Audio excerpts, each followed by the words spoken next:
하나님 앞에 감사함으로 오늘 말씀 나누도록 하겠습니다. 기도하겠습니다. 하나님 감사합니다. 지난 한 주간 동안도 하나님께서 지켜주시고 모든 필요한 것들을 채우시고 함께하여 주신 것 감사합니다. 오늘도 우리 하나님을 높이고 경배하고 온전히 기쁘시게 드리는 한 날 되게 하옵소서. 예수님 이름으로 기도하옵나이다. 아멘. 찬송가 29장입니다. 성도여 다 함께 29장입니다. 성도여 다 함께 할렐루야 아멘. 주 찬양하여라 할렐루야 아멘. 주 보좌 앞에서 택하신 은혜를 다 찬송하여라 할렐루야 아멘. 마문을 열어라 할렐루야 아멘. 온 하늘 울려라 할렐루야 아멘. 거룩한 되시며 친구가 되신 주 그 사랑 끝없다 할렐루야 아멘. 주 찬양하여라 할렐루야 아멘. 찬양은 끝없다 할렐루야 아멘. 거룩한 집에서 주 은총 기리며 늘 찬송 부르자 할렐루야 아멘. 하나님의 말씀입니다. 계속해서 구약성경 잠언 묵상입니다. 잠언 30장입니다. 30장 1절부터 17절 말씀입니다. 잠언 30장 1절부터 17절 한 절씩 제가 읽고 나눠보도록 하겠습니다. 이 말씀은 야게의 아들 아굴의 잠언이니 그가 이디엘과 우갈에게 이른 것이니라 이렇게 나옵니다. 우리가 잠언하면 우리가 대부분 솔로몬의 잠언이라 그래서 솔로몬이 잠언의 주 저자죠. 그런데 솔로몬 외에도 이렇게 한 세 사람 정도 소개되는데 그 중에 하나가 이 아굴입니다. 아굴이 실존 인물이냐 가상 인물이냐 이런 그 말들이 있는데 우리는 실존 인물이라고 봐야죠. 구약 성경에서 열왕기상에 보면 솔로몬의 그 주변에 현자들, 지혜자들이 있었습니다. 지혜자 곁에는 지혜자가 있습니다. 당대의 지혜자였던 이 솔로몬의 주변에 역시 이 지혜자들이 있었다는 거죠. 실존 인물로 봐야 되고 그렇습니다.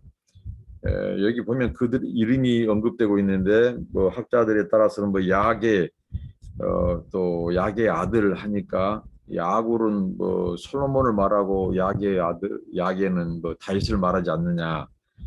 그리고 여기 이디엘과 우갈은 뭐 그리스도를 말하지 않느냐 이렇게 말을 하는데 실제 그 당대에 하나님을 경외했던 지혜자 중에 한 사람이었다고 보는 것이 타당하다고 봅니다. 나는 다른 사람에게 비하면 짐승이라 내게는 사람의 총명이지 아니하니라. 정말 이 한마디 고백 속에서 저는 아굴이 어떤 사람인가를 알 수 있을 것 같습니다. 아굴. 정말 이 고백을 하는 멋진 고백, 얼마나 아름다운 고백. 나는 다른 사람에게 비하면 짐승이라는 거죠. 내게는 사람의 총명이 있지 않냐니라. 그러니까 자신을 낮추는 정말 하나님을 제대로 만나고 하나님을 안다면 그 하나님을 안다면 나올 수 있는 고백, 나와야만 하는 고백이 바로 이 고백이지 않는가.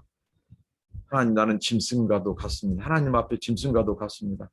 이 성경 시편 73편에 아삽이라고 하는 사람도 그의 시편에서 자신을 하나님 앞에 나는 짐승이오니 짐승과 같은 자이오니 얼마나 겸손하고 자신을 낮추는 이 겸손한 이 고백인지.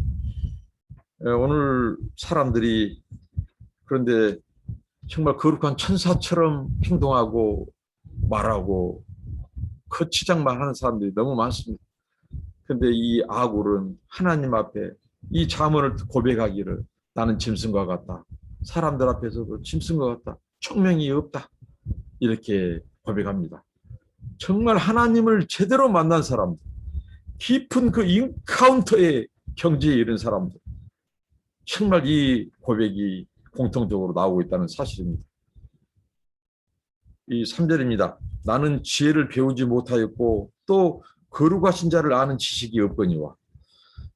끊임없이 그가 2절에 고백을 할 수 있다는 것은요, 이 사람은 지혜를 얻은 사람이라고 저는 봅니다.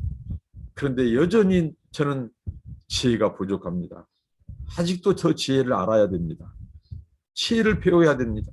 이렇게 자신을 한없이 낮추고 있다는 사실입니다. 또 거룩하신 자를 아는 지식이 없거니와. 이게 진정한 지혜자의 모습이죠. 저는 하나님에 대해서 다 알 수 없습니다. 아직도 하나님은 신비의 영역입니다. 하나님을 내가 어떻게 다 알 수 있습니까? 그분의 지식을 어떻게 다 헤아릴 수 있냐고. 역시 여전히 나는. 그러니까 이런 고백이 있는 것으로 봐서 이 아굴은 진정한 지혜자라는 거죠. 지혜가 있다는 겁니다. 그런데 자신을 한없이 겸손하고 또 실제적으로 그의 고백이기도 합니다. 우리는 하나님을 다 알 수 없어요. 가까이 가면 갈수록, 그분을 알면 알수록 더 다 알지 못하고 신비롭기만 하신 하나님, 그분을 더 측량할 수 없고 헤아릴 수 없는 하나님, 정말 현자 중에 현자, 지혜자 중에 지혜자의 모습을 보고 있습니다. 우리는 아굴이. 참 멋진 인생인 것 같아요. 4절입니다. 하늘에 올라갔다가 내려온 자가 누구인지. 이 당시의 내세관, 당시 사람들은 바로 이 하늘은 우리가 다다를 수 없는 곳, 신들이 사는 곳. 이 하늘과 땅, 이런 구분을 지었고, 역시 이 신, 하나님은 우리가 하늘에 다다를 수 없다는 것이죠. 우리 인간들이. 신은 하늘에 있고 인간은 땅에 있다.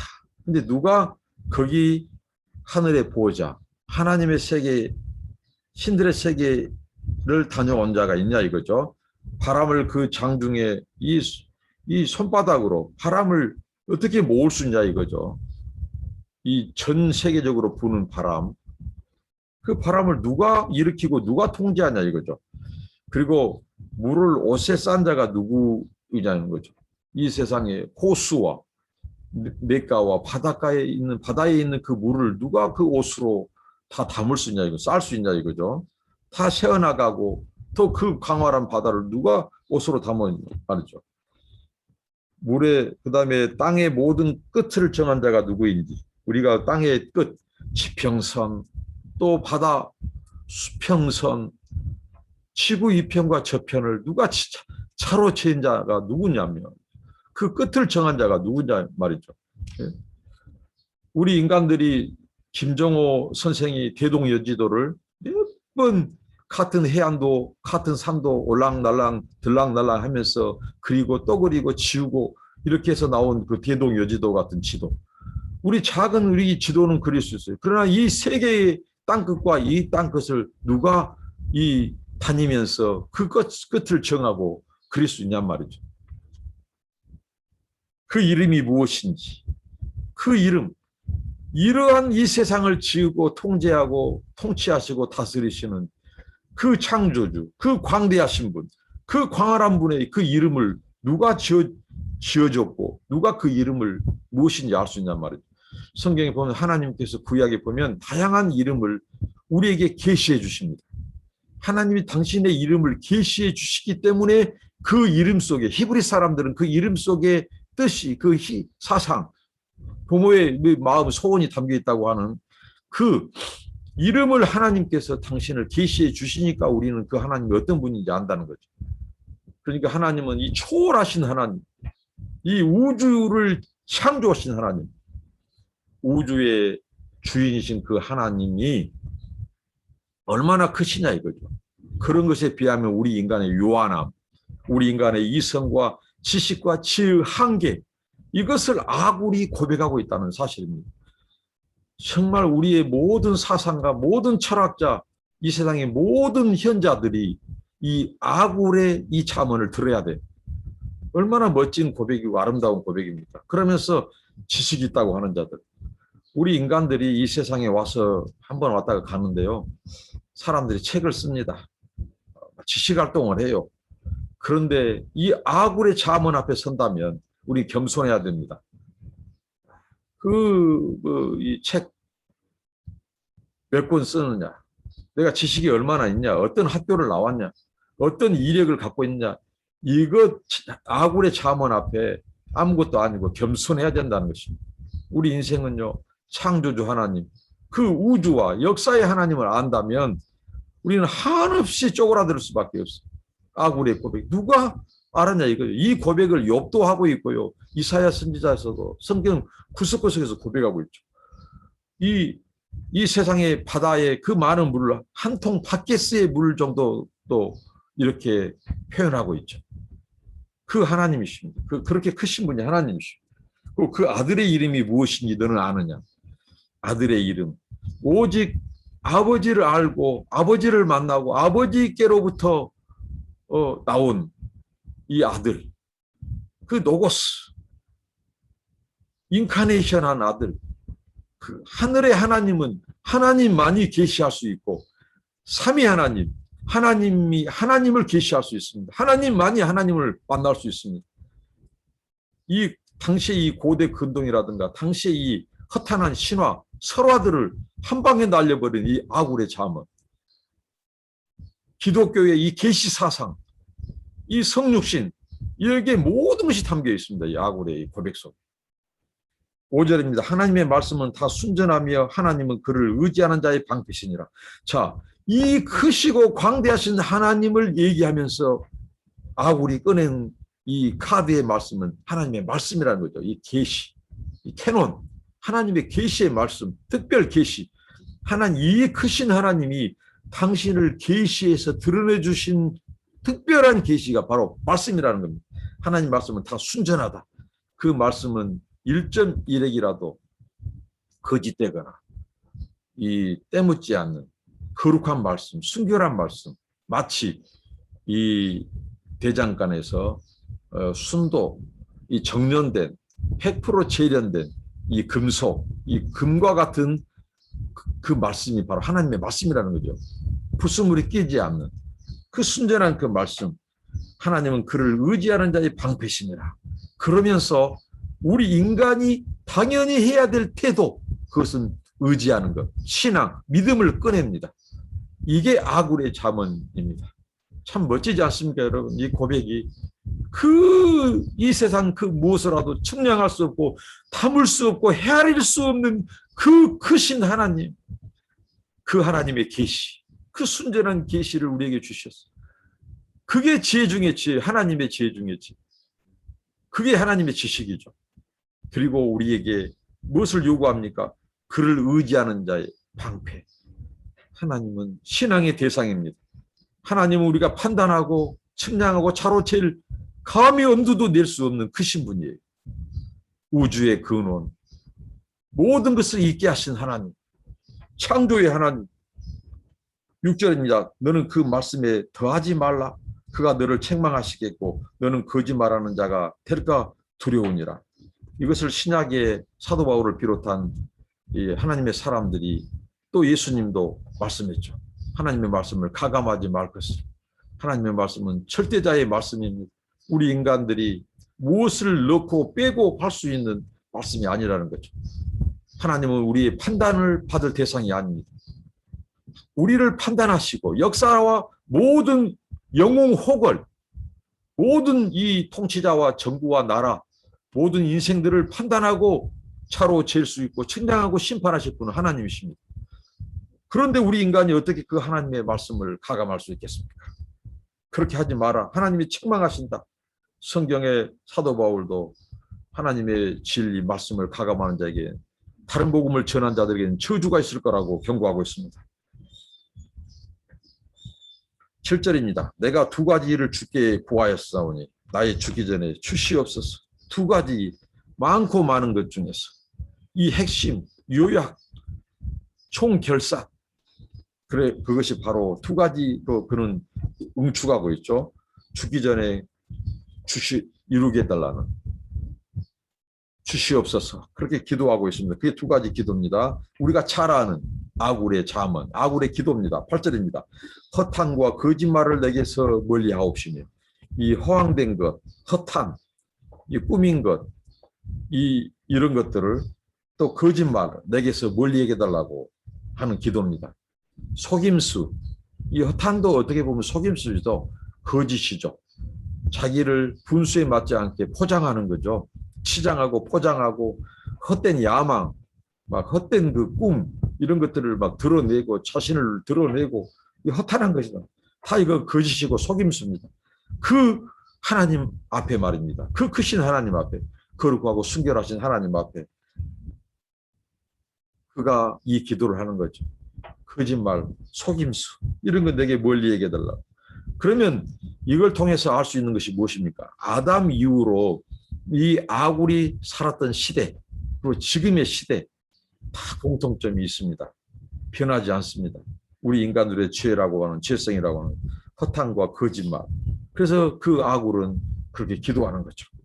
나로 가난하게도 마옵시고 후하게도 마옵소서.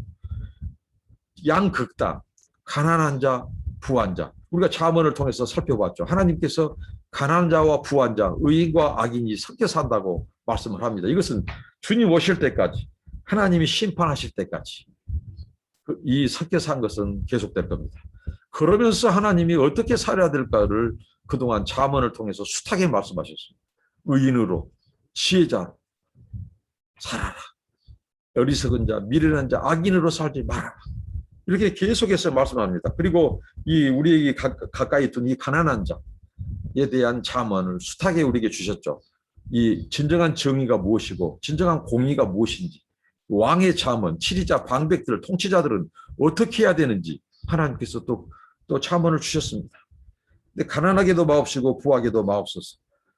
그리고 그가 구한 것은 오직 필요한 양식으로 내게 먹이시옵소서. 예수님의 주기도문이 생각나는 기도입니다.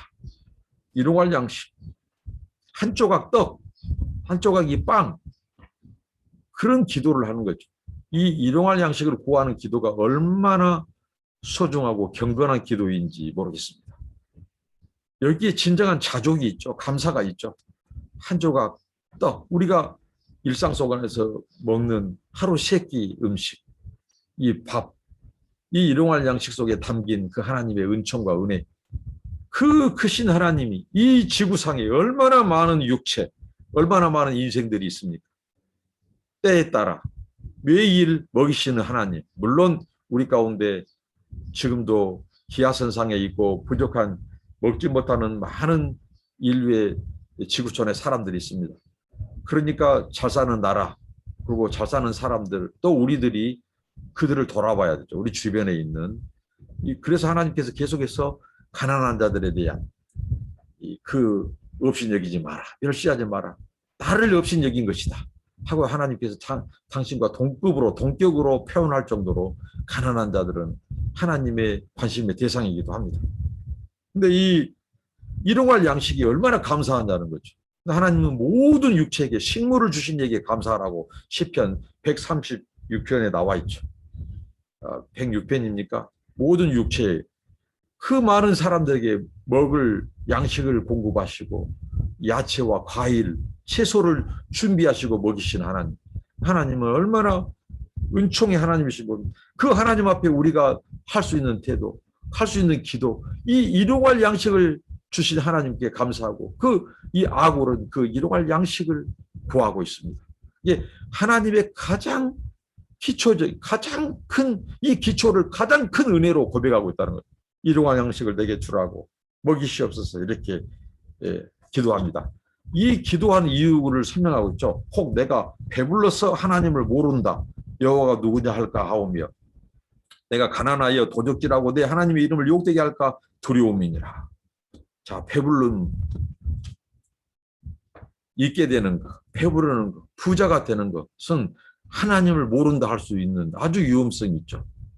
이 재물이라고 하는 것, 이 부라고 하는 것은 자만하게 할 수 있습니다. 우리 인간을 거만하게 할 수 있습니다. 그래서 이 아굴이 기도합니다. 내가 부자가 되어서 혹시 하나님을 떠나고 하나님을 부인하고 내가 교만해졌어. 그 재물을 의지한 나머지 세상의 쾌락을 추구하려고 하는 이 본성을 못 다스렸어. 내가 하나님을 모른다. 이거 할까 두렵다는 거죠. 하나님이 누구냐 할까 이렇게 두렵다는 것이죠. 우리 인간의 속성을 말합니다. 그러니까 잘 나가고 돈이 많아지고 재물 또 그리고 부자 되고 권세가 있고 그렇게 되면 우리 인간이 타락할 가능성이 매우 큽니다.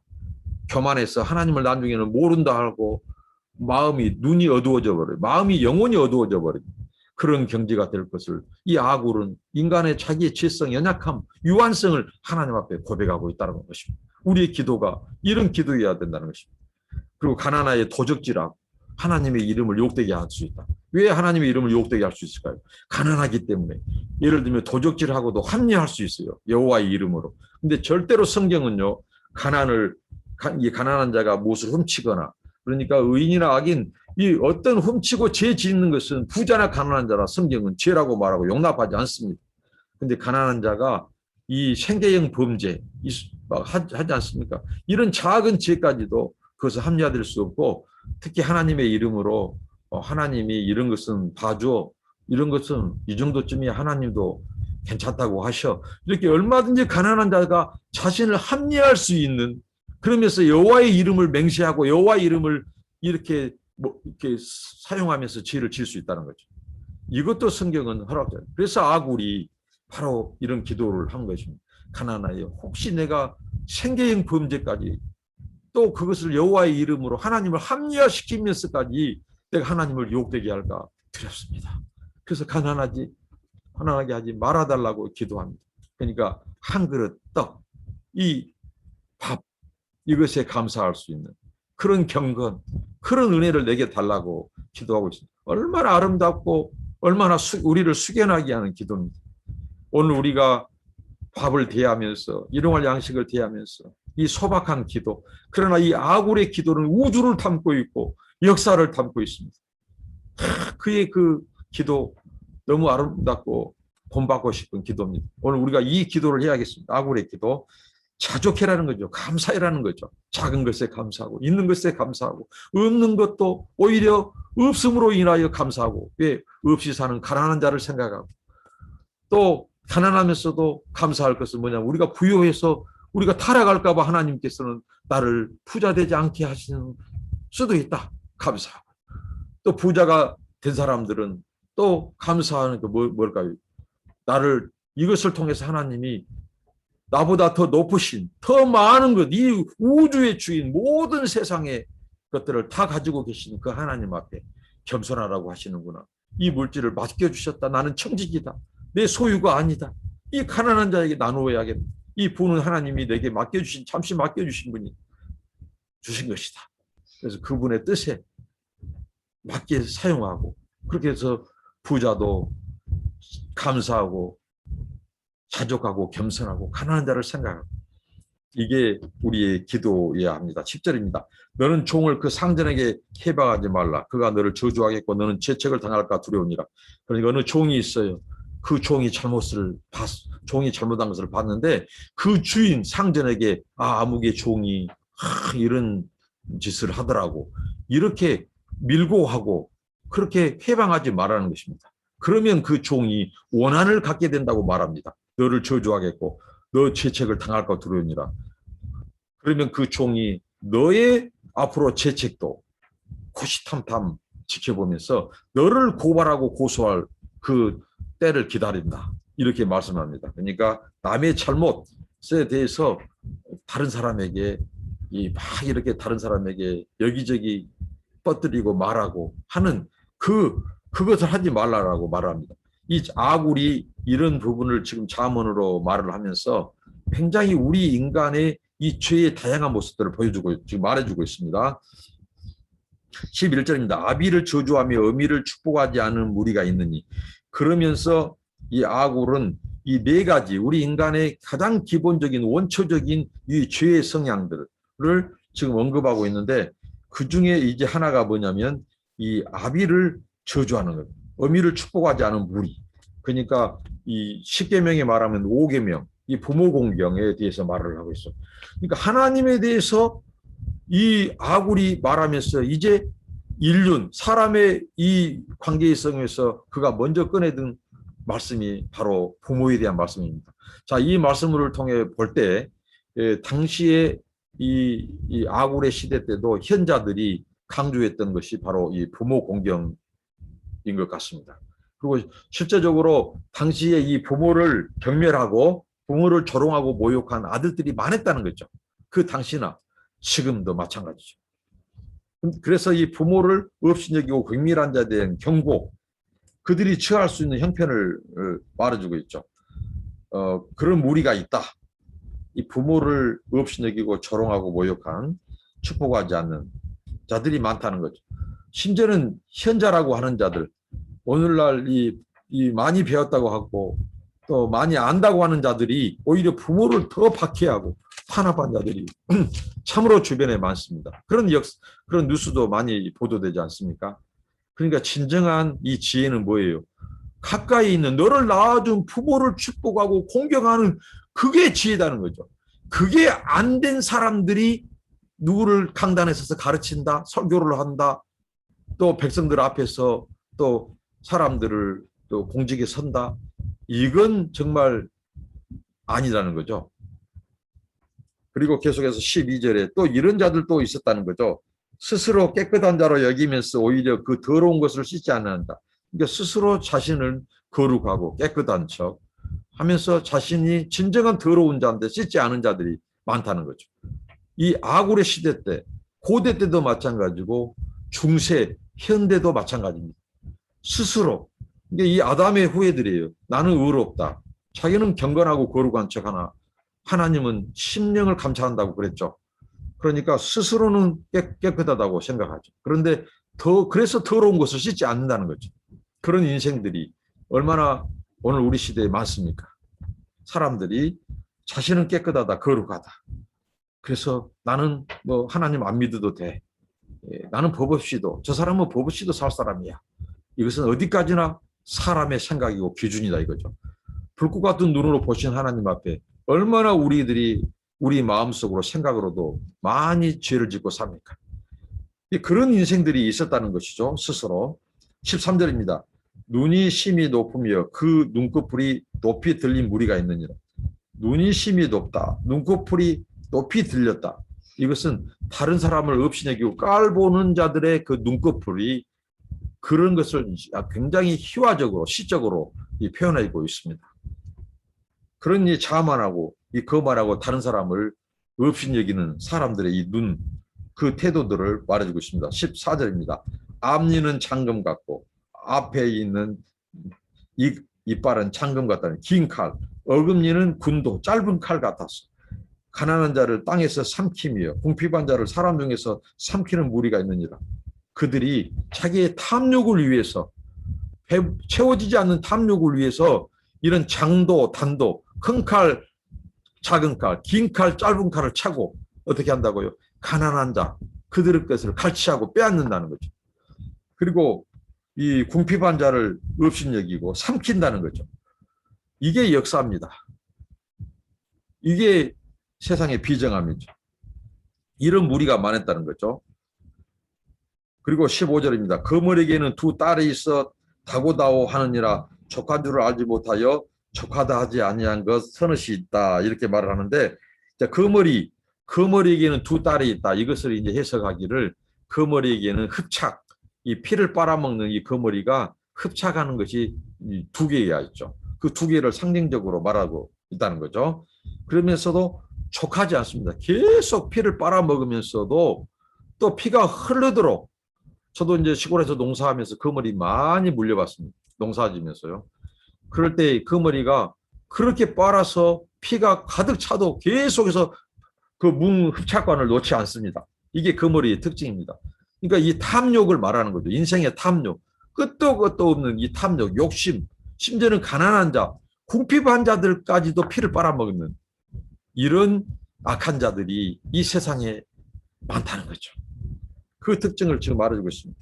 그들은 족할 줄을 알지 못해요. 그 머리처럼 이 빨대를 꽂은다는 표현을 쓰죠. 오늘날 이 권세 있는 자들 얼마나 뇌물을 빨대 꽂습니다.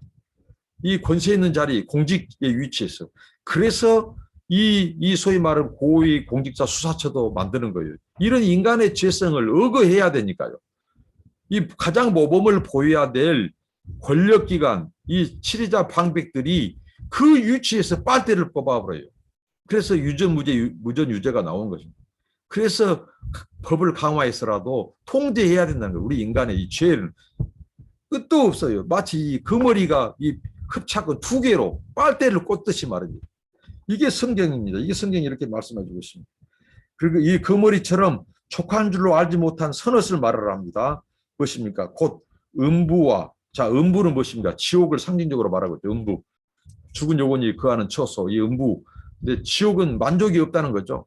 끝이 없습니다. 그 많은 영혼들이 지옥에 떨어져도 아직도 이 지옥은 채워지지 않고, 또 지옥은 이 만족이 없어요. 지옥에서 물 하나 살 수 있어요.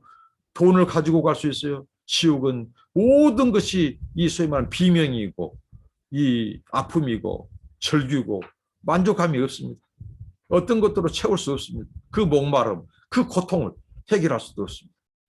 그리고 또 하나가 있습니다. 배지 못하는 태, 잉태하지 못한 여인. 얼마나 불쌍합니까? 이 잉태하는 여인은 어떤 것들로도 채울 수 없어요. 만족할 수 없습니다. 왜? 그 여인에게 그 태에 오직 만족할 수 있는 것은 아이가 착상되고 아이를 잉태할 때만이 이 아이를 갖지 못한 여인은 만족할 수 있습니다. 그러니까 어떤 것으로도 만족할 수 없어요. 금은보화, 어떤 대통령의 자리가 그 만족할 수 있겠습니까? 그 여인에게는 아이 갖고자 한 그 소원 한 가지입니다. 또 하나, 누가 있습니까? 이 채울 수 없는, 물로 채울 수 없는 땅. 이 땅 물로 채울 수 없습니다. 물을 뿌려보고 물을 해도 다 스며들어 버렸죠. 이 땅. 그리고 또 무엇이 있습니까? 땅과 족하다 하지 아니하는 불. 불은 다 태울 때까지 꺼지지 않습니다. 모든 것을 다 태워야 돼 만족합니다. 이 불도 만족하지 못한다는 거죠. 이런 것들처럼 우리 인생들, 하나님을 떠난 인생들이 가지고 있는 탐욕이 얼마나 끝없이 계속 추구된가를 볼 수 있습니다. 사람들은 이 탐욕, 만족함이 없는 탐욕을 계속해서 이렇게 추구한다는 거죠. 그리고 17절입니다. 아비를 조롱하며 어미 순종하기를 치열하는 자는 이제 눈은 골짜기에 까마귀에게 쪼이고 독수리 새끼에게 먹히리라. 그러니까 부모 조롱하고 아비, 어미 없이 여기는 자들에게 처할 그런 경종이죠. 심지어는 이 골짜기, 이 황량한 들판, 골짜기 같은 곳에서 자기의 무덤 하나 쓸 수 없을 만큼, 자기 임종을 누가 지켜볼 사람이 없을 만큼 이 마지막이, 끝이 이렇게 처량하고 그렇게 된다는 거죠. 그리고 이 까마귀가 눈을 쪼아 먹어버린다는 거죠. 굉장히 이 성경은 정확한 표현을 씁니다. 부모를 경멸하는 눈, 조롱하는 눈, 업신여기는 눈. 자기를 낳아준 그 부모를 경멸하고 눈으로 불아리고 욕하고 이 부모를 막 폭력을 가하고 이런 이 자들의 눈은 성경이 바로 쪼아버린다는 거죠. 까마귀가 먹는다는 이 표현을 씁니다. 그 눈은. 그리고 하나님께서 그랬죠. 목이 곧은 백성. 그 목을 하나님께서 꺾는다는 표현을 쓰죠. 이 압살롬이라든가 성경에 보면 이 목이 곧은 이 자들, 사울, 이런 자들의 최후가 보면 목이 꺾이는 것이, 그 눈으로 범죄하는 것에 대해서 하나님이 눈을 까마귀를 통해서 쪼이게 한다는 상징성을 우리에게 말해주고 있습니다. 오늘 아굴의 잠언, 정말 이 깊은 말씀을 이 짧은 시간에 다 나눌 수 없습니다. 그러나 아굴의 그 잠언을 보면 그가 얼마나 이 하나님의 세계, 그가 하나님을 진짜 제대로 만나고 제대로 아는 거예요. 만나면 만날수록, 하나님을 알면 알수록, 가까이 가면 가까이 갈수록 아굴이 고백한 것은 자기의 초라함, 그 비참함, 인간의 비참함. 칼빈도 말했죠. 인간의 비참함. 그러니까 나를 알 때 하나님을 알아요. 나의 비참함을 깨달을 때 그 하나님이 얼마나 거룩하신 분인지, 그리고 그 거룩하신 하나님을 내가 알 때 내가 얼마나 추악하고 타락한 죄인인지, 그리고 그 크신 하나님을 우리가 알 때 우리 인간이 얼마나 요한한 존재인지 그 하나님 앞에 자신은 짐승과도 같다. 우리 예수님도 나는 벌레라고 고백을 했죠. 겸손, 한없이 겸손. 우리가 갈수록 겸손하고 그 겸손의 가치를 붙드십시다. 그리고 자족, 감사, 작은 떡, 일용할 양식에도 감사. 부하지 않아도 됩니다. 주님, 저 가난하게도 마십시오. 내가 이것 때문에 죄를 지면 안 됩니다, 하나님. 그 끊임없이 끝까지 그 하나님 앞에 거룩하고 깨끗하고 순결한 자로 남기를 원하는 그 아굴의 기도. 너무 우리의 마음을 울리고 너무 우리를 돌아보게 합니다. 그러면서도 만족하지 못하는 인생들의 네 가지 죄. 이 탐욕, 부모 효도하지 않는 것, 가난한 자 없인 여기는 것, 눈꺼풀이 높아져서 다른 사람 멸시하는 것, 이런 교만들, 이것에 대한 경고, 이 부모에 대한 예를 들면서 이 잠언은 이렇게 말합니다. 까마귀가 쪼이, 까마귀 그 눈이 쪼이고 너의 그 마지막 최후를 지켜볼 자 없이 황량한 벌판에서 맞이하는 최후의 그런 모습처럼 그렇게 처하게 될 것이라고 말을 합니다. 이 세상의 모든 것을 추구했던 인생이 황량한 벌판에서 아무도 임종을 지켜보지 못한 콜짜기에서 까마귀에게 눈이 뽑히고 먹이고 그리고 시체도 강구도 없이 사라져버리는 이 인생을 이렇게 말해주고 있습니다. 여러분, 우리가 한없이 겸손하고 하나님 앞에 우리 자신이 아무것도 아니라는 것, 짐승과 같은 우리, 그렇기 때문에 그분의 은총, 구원이 큽니다. 이런 벌레 같은 짐승 같은 우리를 찾아와 주신 하나님, 그 은혜, 그 사랑, 오늘도 기억하면서 그 하나님을 찬양하고 높이 오늘 주일이 되기를 바라고 우리 인생이 되기를 바랍니다. 기도하겠습니다. 하나님 감사합니다. 하나님 오직 영광을 받으시고 저희는 한없이 낮아지고 겸손하고 작은 것까지도 하나님의 은총, 은혜에 감사하는 저희들 되게 하시고 부모를 공경하고 소중히 축복하고 또 만족감이 없는 그런 것들을 잔악하게 포악하게 다른 사람을 가난한 자를 업신여기면서까지 모으고 그것을 추구하는 인간의 허탄한 것, 거짓말, 속임수 주여 다 내려놓고 추구하지 않게 하시고 오직 거룩하신 하나님 앞에 아굴의 깃, 그 아굴의 잠언을 지켜 순종하는 저희가 되게 하옵소서. 예수님의 이름으로 기도합니다. 아멘. 오늘도 하나님을 찬양하고 예배하는 복된 날 되시기를 축복합니다. 감사합니다.